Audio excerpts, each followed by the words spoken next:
Derrotado Napoleón, el antiguo régimen volvió a imponerse por toda Europa en la época de la Restauración.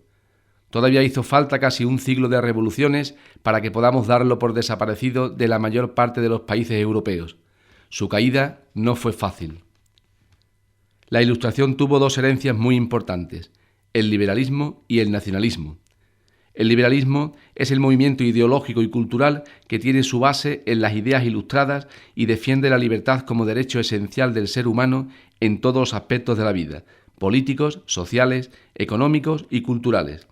El grupo social que mejor se identificó con esta nueva ideología fue la burguesía, que aunque inició su lucha por el cambio unida al resto de elementos del tercer estado, con el tiempo acabó comprendiendo que sus intereses no coincidían con los de las clases bajas, quienes pronto comenzaron a tener sus propias ideas y entraron en conflicto con la burguesía liberal. Las ideas principales del liberalismo en el terreno político son: primero, evitar que el rey tenga excesivo poder, como sucedía en el antiguo régimen con el poder absoluto de los monarcas. Segunda, la separación de poderes del Estado. Los poderes legislativo, ejecutivo y judicial deben estar a cargo de instituciones distintas para evitar que ninguna persona o institución pueda acumular un poder excesivo y convertirse en tirano. El padre del liberalismo político es Montesquieu. Tercera, la soberanía popular, que se alcanza con el sufragio universal, o la soberanía nacional, que se alcanza con el sufragio censitario. El poder reside en el pueblo en el primer caso, o en las personas con una cierta riqueza en el segundo, que lo delega en sus representantes en el Parlamento mediante un sistema electoral. Ningún otro poder es superior al pueblo. Cuarta, la aprobación de una Constitución en la que se recojan los derechos y los deberes de los ciudadanos, se plasmen los principios del país y se limite la autoridad de los reyes. Quinta, las personas tienen derechos desde el momento en que nacen: derecho a la propiedad, a la igualdad ante la ley, son derechos naturales de las personas. Y sexta, la defensa de la libertad y de los derechos individuales, la libertad religiosa, de la prensa, de reunión, de asociación, de conciencia. Las ideas principales del liberalismo en el terreno social son: primera, todos los hombres son iguales ante la ley, excluidas todavía las mujeres. Esta idea se oponía frontalmente a la sociedad estamental, en la que las obligaciones y privilegios se repartían de un modo muy desigual entre los tres estamentos sociales. Segunda, la no intromisión del Estado en la conducta privada de los ciudadanos y en sus relaciones sociales, admitiendo grandes cotas de libertad, expresión, opinión, religiosa. Tercera, la riqueza de cada persona está en función de sus méritos. Es inevitable que existan pobres, por lo que la igualdad económica no es una meta del liberalismo. Cuarta, la sociedad se divide en clase alta, clase media y clase baja.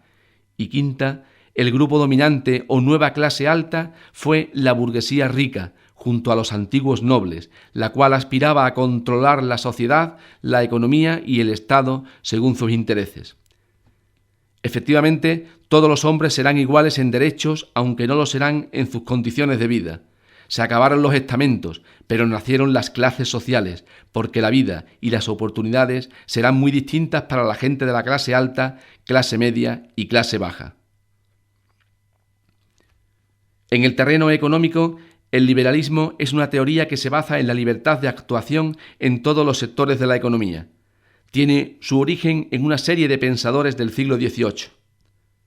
El principal representante de esta teoría es el inglés Adam Smith.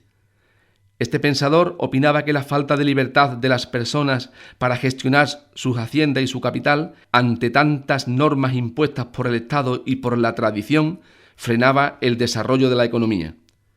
En la práctica, la libertad económica sin cortapisas ni intervención del Estado, que defendían los liberales del siglo XIX, dejaba la economía bajo el control total de las clases adineradas que aprovechaban su libertad para explotar salvajemente a las clases trabajadoras.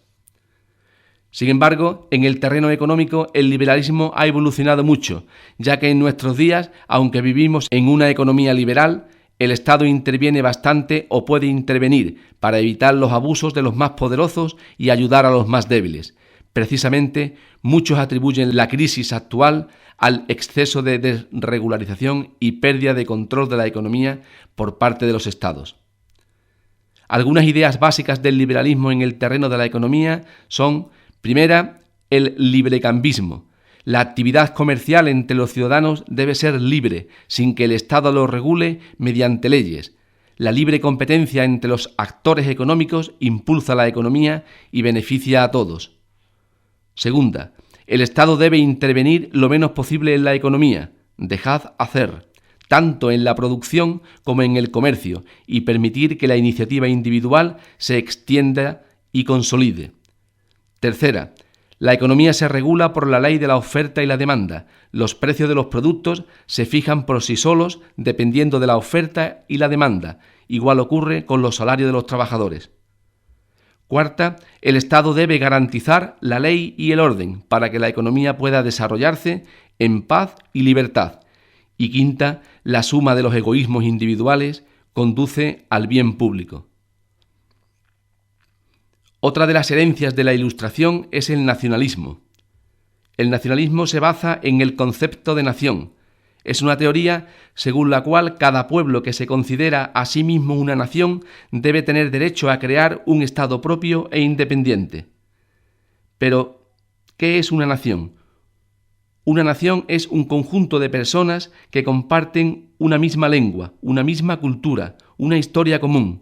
Para los nacionalistas, todas las naciones tienen derecho a constituirse en un Estado nacional e independiente propio y no deben depender del Estado de otra nación.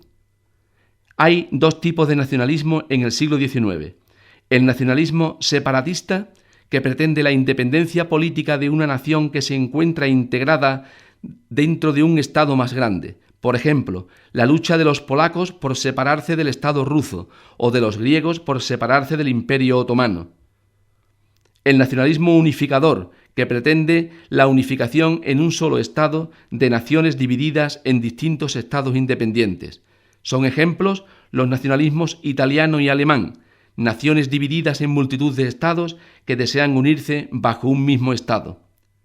Si el liberalismo es la libertad de los individuos frente al Estado, el nacionalismo es la libertad de cada pueblo o nación para organizar su propio Estado y no depender de otros.